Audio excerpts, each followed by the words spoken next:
मुळशी पॅटर्नचा रक्तरंजित इतिहास. पुणे अन टोळी युद्ध. मोहोळ आणि भाईगिरीचा मुळशी पॅटर्न. पुण्यातल्या टोळी युद्धाचा भडका.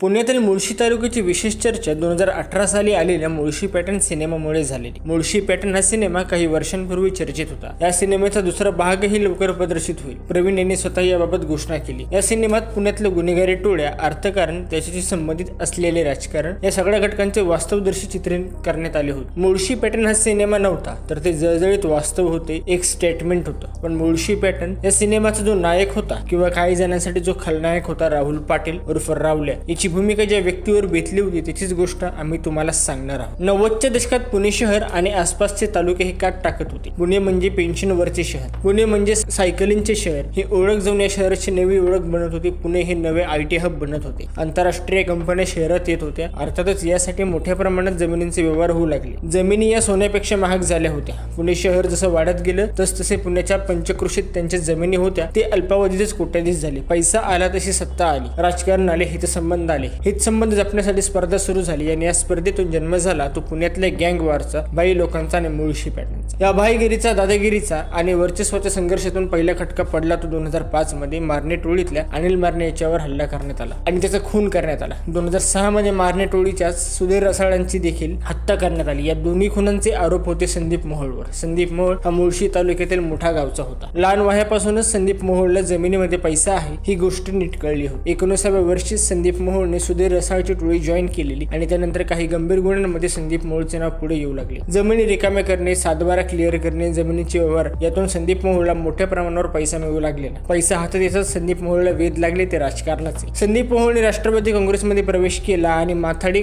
कामगार संघटनेचा महाराष्ट्राचा शहर अध्यक्ष झाला. राजकारण आणि गुन्हेगारी या दोन्ही क्षेत्रांमध्ये संदीप मोहोळचा वावर होता. संदीप मोहोळ मोठ्या गावातून कोथरूडकडे यायला निघाला होता तेव्हा मारणे टोळीकडून संदीप मोहोळचा पाठलाग सुरू झाला. संदीप मोहोळला याची चाहूल लागली होती. मोठ्या गावातून कोथरूडपर्यंत संदीप मोहोळ याच्यावर तब्बल 5 वेळा हल्ला करण्यात आला आणि संदीप मोहोळने दाद दिली नाही. शेवटी संदीपची स्कॉर्पिओ ही कोथरूडमध्ये पोहोचली आणि तिथे पुन्हा त्याच्यावर हल्ला झाला. गाडीची काच हातोड्याने फोडण्यात आली आणि गोळ्या झाडून त्याची हत्या करण्यात आली. पण संदीप मोहोळच्या हत्येनंतर पुण्यातल्या टोळी युद्धाचा भडका उडाला. गणेश मारणे हा अनिल मारणेच्या हत्येचा बदला घेऊन तुरुंगात गेला. त्यामुळे सूत्र किशोर मारणेकडे आले. बदला घेण्याची पाळी आता मोहोळ टोळीची होती. शरद मोहोळकडे संदीप मोहोळच्या टोळीची सूत्र आली. किशोर मारणे हा पुण्यातल्या निलाम टॉकीज मध्ये सिनेमा बघायला गेला होता आणि याच टॉकीज बाहेर किशोर मारणेची कोयत्याने असंख्य वार करून हत्या करण्यात आली. स्वतः गुन्हेगारी विश्वात असलेले शरद मोहोळ पत्नी स्वाती मोहोळच्या माध्यमातून राजकारणात उतरला होता. पण अखेर शरद मोहोळचा देखील भर रस्त्यात अंत झाला. पुन्हा तोच सवाल आहे की शरद मोहोळच्या मृत्यूने पुण्यातलं हे टोळी युद्ध संपले